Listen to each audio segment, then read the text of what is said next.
Bien-aimés frères et sœurs, shalom, shalom. Je vous salue au nom de notre Seigneur Jésus-Christ. J'espère que vous allez bien. Moi, par la grâce de Dieu, ça va. Dieu me fait du bien. Les traces de Dieu dans ma vie, elles sont là. Elles sont présentes. Et grâce à Dieu, gloire à Dieu. Que l'honneur, la gloire reviennent à mon Seigneur Jésus-Christ. Alors, voilà, il y a une pensée que j'aimerais partager avec vous ce soir. Ce soir parce qu'il est 20 h chez moi. Alors, cette pensée, elle n'a pas de thème. Je n'ai pas de thème pour la pensée que j'aimerais partager. Mais ma prière est que cette pensée soit la réponse à la prière de quelqu'un qui, ce dernier temps, cherche constamment la face de Dieu. Quelqu'un qui a ce même désir de la présence du Saint-Esprit dans sa vie. Quelqu'un qui longtemps gémit après une réponse. Quelqu'un qui attend des réponses de la part de Dieu. Et je prie qu'à travers ce message, que Dieu nous parle, qu'il nous enseigne. Donc, sans plus tarder, je vais donner les passages qui vont nous conduire tout au long de ce message. Je suis dans Lamentation 3, à partir du verset 19 à 25. Je lis au nom de notre Seigneur Jésus-Christ. Quand je pense à ma détresse et à ma misère, à l'abstin et au poisson, quand mon âme s'en souvient, elle est abattue au-dedans de moi. Voici ce que je veux repasser dans mon cœur, ce qui me donne de l'espérance. Les bontés de l'Éternel, elles ne sont pas épuisées. Ses compassions ne sont pas à leur terme. Elles se renouvellent chaque matin. Oh, que ta fidélité est grande. Je vais lire le verset 25. L'Éternel a de la bonté pour qui espère en lui, pour l'âme qui le cherche. Et voilà, je vais lire aussi le verset 26 qui dit « Il est bon d'attendre le secours de l'Éternel en silence. » Il est bon d'attendre le secours de l'Éternel en silence. Je suis aussi dans le psaume 73. C'est dans le psaume 73, le verset 2. C'est le psaume de... Un instant. Je suis dans le psaume 73, le verset 2. C'est le psaume d'Asaph. Il dit ceci dans le chapitre 2 du psaume 73. Toutefois mes pieds allaient fléchir, mes pas étaient sur le point de glisser. Et on va sauter, on va lire aussi le verset 14 à 16. Chaque jour je suis frappé, tous les matins mon châtiment est là. Si je disais, je veux parler comme eux, voici je trahirai la race de tes enfants. Quand je réfléchis là-dessus, pour m'éclairer, la difficulté fut grande à mes yeux. Je vais lire le verset 26 au verset 28. Ma chair et mon cœur peuvent se consumer. Dieu sera toujours le rocher de mon cœur et de mon partage. Car voici, ceux qui se loignent de toi périssent. Tu anéantis tous ceux qui te sont infidèles. Et j'aime la fin de ce verset. Il dit, pour moi, m'approcher de toi, c'est mon bien. Il dit, pour moi, m'approcher de toi, c'est mon bien. Je place mon refuge dans le Seigneur, l'Éternel, afin de raconter toutes tes œuvres, afin de raconter toutes les œuvres de l'Éternel. Alors, si je dois faire une nuance entre les deux versets, on verra que dans Lamentation, c'est quelqu'un qui, une personne qui traverse des moments très difficiles de la vie, une personne qui ne sait comment s'en sortir, une personne qui se bat tous les jours. Vous savez, même en étant chrétien, les gens ont tendance à se dire, oui, mais pourquoi la vie chrétienne, on dirait, c'est une vie où tu souffres, c'est une vie où tout est difficile et tout. et nous sommes là, on se pose tellement de questions et tout. Jésus, nous t'avons suivi, mais pourquoi nous ne voyons pas ceci, cela et tout. Et j'aime ce que pouvait dire Jésus. Il dit depuis le temps de Jean-Baptiste, le royaume des cieux est forcé. On dit, le royaume est forcé. Tu sais, même parfois dans la vie, il y a des choses que tu attrapes avec facilité. Hein. Tu as tendance à négliger, tu as tendance à ne pas trop à mettre de l'importance dessus. Mais ce que tu as, pas dans la souffrance, mais après un bon travail, après avoir désiré tellement la chose, tu sais comment conserver cette chose. Voilà pourquoi le royaume des cieux appartient aux violents. Parce que, je ne sais pas pour vous, il y a des choses que nous voyons dans ce monde, c'est tellement magnifique. Quand tu vois tout ce que Dieu fait, tu te dis, waouh, c'est extraordinaire. Mais écoute, il faut se battre pour le royaume parce que tu te dis, si ici sur la terre c'est comme ça, je me dis quand je serai à côté de Pierre, quand je serai à côté des gens, de l'apôtre Paul dans les cieux, je me dis, ah, comment ça sera? Et j'imagine que ça sera vraiment... ça sera magnifique. Il y a un ami qui aime bien dire et tout. Il dit, ah, mais basta fo ezanase, ah, mais ce qui te matinango likolo, ça sera extraordinaire, quoi. Donc, voilà. Et c'est cette personne qui, dans lamentation, qui désire tellement la présence de Dieu, il prie, mais il ne voit pas les choses changer. Il est là, il soupire après Dieu, il soupire, mais il ne voit pas. Mais on voit aussi dans le psaume de Asaph et tout, le psaume 72, le verset 2, il dit, toutefois mes pieds allaient fléchir.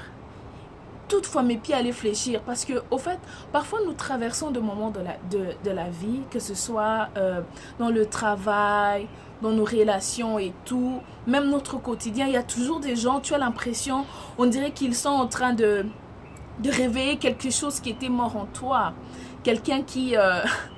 il y a des gens qui sont doués pour t'énerver et tout, mais parfois tu te dis, non, la joie de l'Éternel est ma force. Tu dis, je suis une nouvelle créature, je ne peux pas répondre tel que tu veux que je puisse répondre. Parfois aussi, nous sommes tentés face à beaucoup de choses. On se dit, ok, que je fasse, non, tu trouves ta joie dans les choses du Seigneur. Parfois tu es là, tu te dis, bon, de toute façon, que je pêche une fois, ça fait quoi? Et Asaph dit, toutefois mes pieds allaient fléchir, toutefois mes genoux allaient fléchir.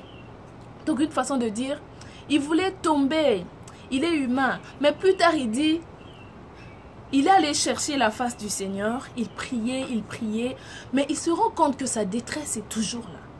Il se rend compte que malgré que je prie, malgré que je cherche la présence de Dieu, mon problème est toujours là. Mais il se posait la question, mais Dieu, comment je vais m'en sortir? J'aime dans la lamentation, après ce temps, il s'est plaint, mais il se souvient d'une chose. Il dit, c'est pour moi, si ça c'est selon moi, je me dis, il se disait, bon ok, peu importe ce par quoi je passe, je sais une chose, j'ai un Dieu. C'est lui-là qui autrefois dans Romains où il dit, en Christ nous sommes une nouvelle créature. Ça veut dire quoi?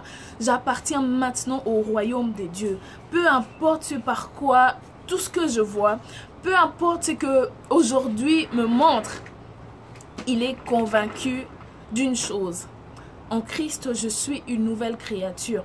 Voilà pourquoi plus tard il dit, les bontés de l'Éternel, elles ne sont pas épuisées. Ses compassions ne sont pas à leur terme. On dit, Dieu renouvelle son amour tous les jours. Ça veut dire, peu importe qui nous sommes, peu importe qu'est-ce que nous faisons, Dieu, il est amour. Donc Psaume dit, les bontés de l'Éternel durent à jamais. Les bontés de l'Éternel durent à jamais. Il est là, il est toujours avec nous. Il nous pardonne, il est toujours présent pour nous. Voilà pourquoi dans la lamentation, il dit, les bontés de l'Éternel ne sont pas épuisées et ses compassions ne sont pas à leur terme. Et plus tard, il dit, il est bon d'attendre les secours de l'Éternel en silence. Il y a des gens, tu fais des prières à Dieu, tu demandes à Dieu tellement de choses. Et Dieu te dit, ok, je vais t'exaucer. Vous savez, lorsque Dieu te promet une chose, Ça veut dire qu'il n'est pas un Dieu pour mentir, ni le fils d'un homme pour se repentir. Ça veut dire que ce qu'il a promis dans ta vie, c'est que tu as demandé à Dieu et il t'a dit que je te le donnerai. Dieu est un Dieu juste, bon et fidèle.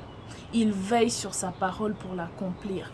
Et tout ce que Dieu a promis dans ta vie, tout ce que Dieu a dit qu'il te donnera, il te donnera.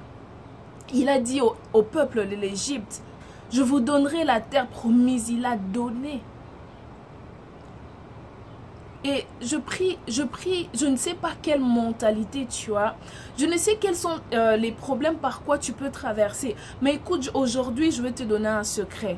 Change juste ta façon de voir les choses. Tourne un peu l'histoire en ta faveur. Regarde, ne regarde pas à ton problème. Regarde à la grandeur de celui qui t'a dit autrefois, suis-moi, suis-moi. Dieu est là, il est toujours présent et il dit que sa fidélité dure à jamais. Ses bontés, elles ne sont pas épuisées.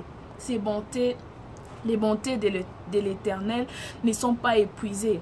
Et plus tard dans le psaume 73, le verset 28, il dit ceci. Pour moi, m'approcher des dieux, c'est mon bien. Je ne sais pas. Toi, quand tu as des problèmes, c'est vers qui tu vas? C'est vers qui tu vas te confier? Parce qu'Asaph dit, écoute, j'ai traversé des moments difficiles dans ma vie. J'ai une relation avec Dieu. Je connais mon Dieu. Il dit, je dors, je me réveille, je vois ma détresse, elle est toujours là. Les choses ne changent pas. Pourquoi? Écoute, si tu désires une chose et tu te dis que tu désires tellement la chose, tu pries et que la chose n'arrive pas, écoute, Dieu te cherche à travers cette chose parce que c'est pas ton problème là, la chose que tu cherches n'est pas le problème pour Dieu. Il a dit, il a tout, mais c'est toi qu'il cherche. C'est toi qu'il cherche.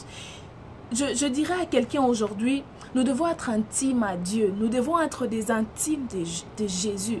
Jésus avant de mourir, Jésus avant d'être crucifié à la croix, il a dit à ses disciples, il vous est avantageux que je m'en aille.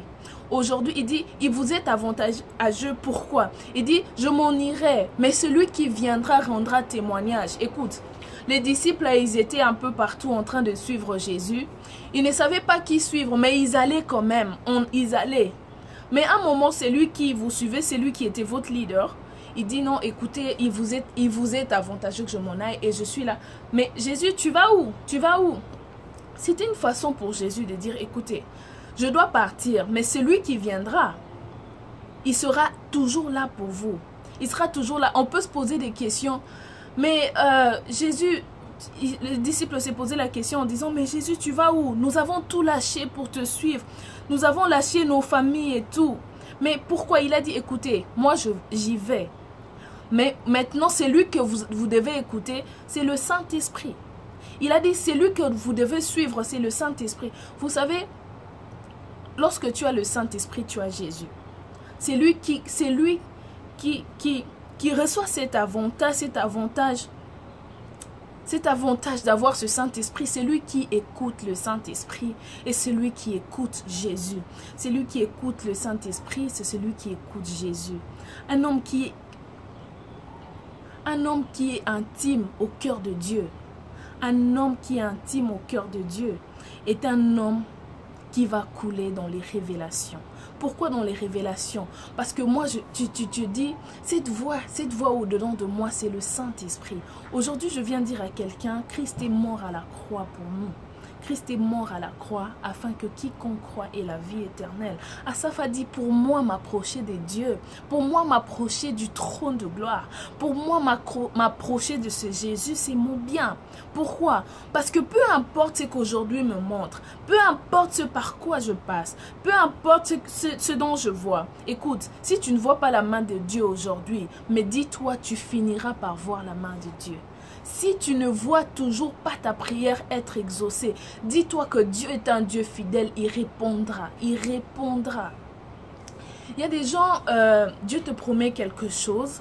Écoute, derrière chaque promesse, il y a de l'adversité. Pourquoi? Parce que le diable ne veut pas que la chose s'accomplisse. Mais écoutez, lorsque Dieu te donne une promesse, il veille à ce qu'elle puisse s'accomplir. Lorsqu'il te donne une promesse, il prend l'engagement depuis ce jour, dès ce jour, de marcher avec toi. Il te pousse vers ces choses. Écoute, c'est pas l'obstacle c'est pas l'obstacle que tu rencontres en premier dans ta vie. Tu te dis, Seigneur, où es-tu? Où es-tu? Écoute, aujourd'hui, je viens dire à quelqu'un, lève-toi, marche. Lève-toi, ne reste pas là où le monde veut te voir. Vous savez, Samson après qu'on l'ait cloué les yeux, après qu'on l'ait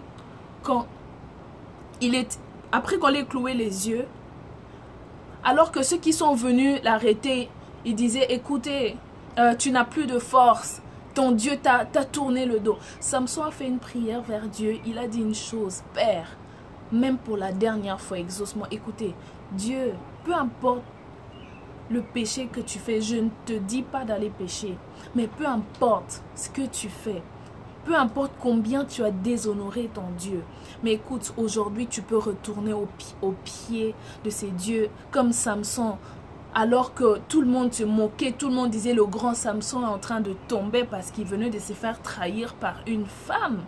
Mais Samson avait les yeux troués. On le bousculait, on disait ton Dieu t'a laissé tomber, tu ne peux pas voir, maintenant tu es aveugle. Il dit, je me réjouis que tu le fais.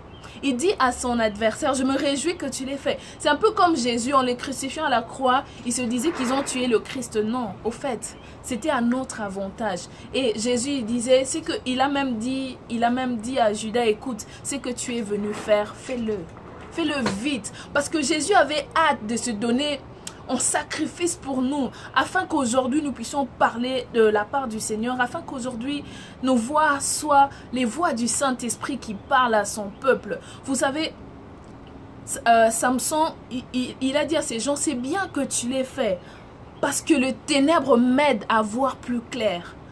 C'est incompréhensible. Comment tu as les yeux troués? Comment tu ne peux pas voir, mais tu dis que le ténèbre m'aide à mieux voir? Les ténèbres m'aide à mieux voir. Et c'est étonnant, c'est étonnant. Et on le bousculait toujours, on disait, ton Dieu t'a tourné le dos. Ton Dieu t'a tourné le dos. Et Samson a dit une chose, même dans le ténèbre, je vois les choses plus claires qu'avant. Je vois les choses plus claires qu'avant. Hein? Il dit, Dieu est venu dans son ténèbre pour l'éclairer. Il lui a montré ses gens, mais il lui a donné la force de vaincre. De vaincre. Écoute, même dans les ténèbres, même dans les nuits les plus obscures, même dans tes incompréhensions, écoute, dans tes incompréhensions, je viens te dire, écoute, peu importe ce par quoi tu passes, Dieu est là. Il est là. Le Saint-Esprit est ton avantage. Que le Saint-Esprit soit ton ami intime. Vous savez, j'ai un secret. Chaque matin, quand je me lève, je dis une chose. Bonjour Saint-Esprit. Avant de me coucher, je dis bonjour Saint-Esprit. Écoutez, je peux être je ne sais où. Un ami m'appelle pour me dire j'ai besoin des prières et tout.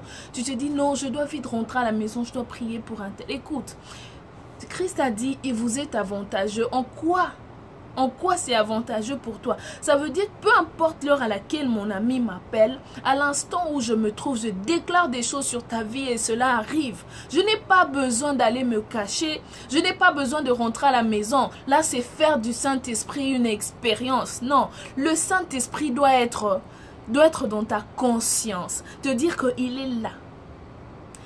Il est là. Cette voix de la conscience qui parfois lorsque tu veux faire du mal, tu te dis que je fasse ou que je ne fasse pas.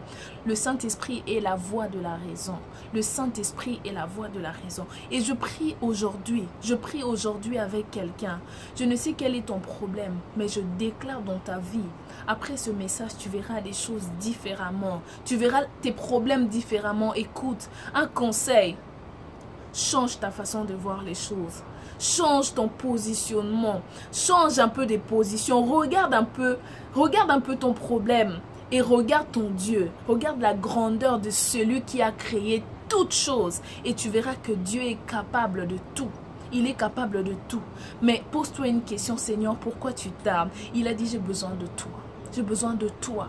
J'ai besoin de toi. Dieu a plus besoin de toi que ce que toi tu désires. Dieu a besoin de toi dans son service. Dieu a besoin que tu le serves. Dieu a besoin de t'utiliser. C'est pas cet homme que tu désires. C'est pas ce travail que tu veux tant. C'est pas ce salaire que tu veux avoir. Non, écoute, toutes ces choses resteront. Le plus important, c'est le royaume des cieux. Le plus important, c'est le royaume des cieux. Et pour moi, aujourd'hui, le plus important, c'est que le Christ soit prêché. Qu'on parle de Christ partout où je suis. Je veux impacter Christ. Je veux parler de Dieu. Je veux que dans ma vie, que l'on sache qu'il n'y a qu'un sauveur, c'est Jésus. Il est mort à la croix afin que quiconque croit.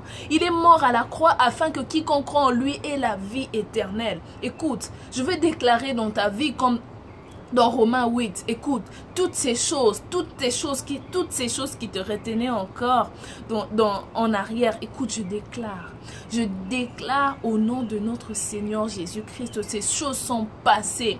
Voici dans ta vie, je déclare toutes choses se renouvellent. Écoute, tu vas juste prier avec moi. Tu vas prier avec moi. Et je prie que le Dieu que je sers, c'est lui qu'Élie a invoqué, il a répondu, alors que ce Dieu t'exauce au nom de Jésus. Répète avec moi cette prière. Seigneur Jésus, longtemps j'ai marché loin de toi. Longtemps j'ai recherché des solutions chez les hommes. Mais aujourd'hui, je viens à toi. Aujourd'hui, je te donne mon cœur. Aujourd'hui, je te dis, Saint-Esprit, sois mon ami le plus proche. Saint-Esprit, sois aussi mon avantage. Parle-moi, enseigne-moi, parle-moi de Jésus. Saint-Esprit, ne reste pas indifférent dans ma vie. Sois là, moi aussi je veux te voir. Je prie après cette prière, que Dieu change des choses dans vos vies. Que Dieu change des choses dans vos vies. Quand tu désires Dieu, il vient. Quand tu désires Dieu, il vient. Écoutez, je vais donner un témoignage. Il y a quelque temps, je disais à Dieu, je veux te voir. Je veux une autre dimension. Donne-moi plus de toi. Vous savez, j'étais en train de dormir. J'étais comme dans un marché. J'ai vu des anges descendre des cieux. Je regardais, j'avais l'impression que tout le monde pouvait voir. Non, j'étais la seule à voir. C'est pourquoi, lorsque tu es intime à Dieu, il se révèle à toi. Lorsque tu es intime à Dieu, il se révèle. Écoute, Dieu entend des prières. Il a dit, s'il peut exaucer, s'il connaît où se trouve une fourmi, s'il peut reconnaître une fourmi dans la nuit, pendant la nuit, Dieu connaît ton problème. Il connaît la profondeur de ton problème. Il connaît ton cœur. Que Dieu te bénisse abondamment. Écoute, je prie que tu changes ta façon de voir les choses. Regarde à Jésus. Regarde à Jésus. Il a la solution à tout. Il est tout. Il est tout. Que Dieu vous bénisse abondamment. Voilà ce message que j'avais à partager avec vous. Et il y aura tant d'autres messages parce que Dieu m'a dit, écoute, va, ne te tais plus. Parle de moi, parle à mon peuple. Dieu, il a dit, Christ revient bientôt. Il a dit, viens à lui, viens, viens. Toutes ces choses que nous voyons dans la terre, ça restera. L'argent, le travail, les belles voitures, tout partira. Mais il y a une chose, c'est Christ. Écoute, tu peux tout perdre dans la vie, mais quand tu as Jésus, tu as tout. Que Dieu vous bénisse.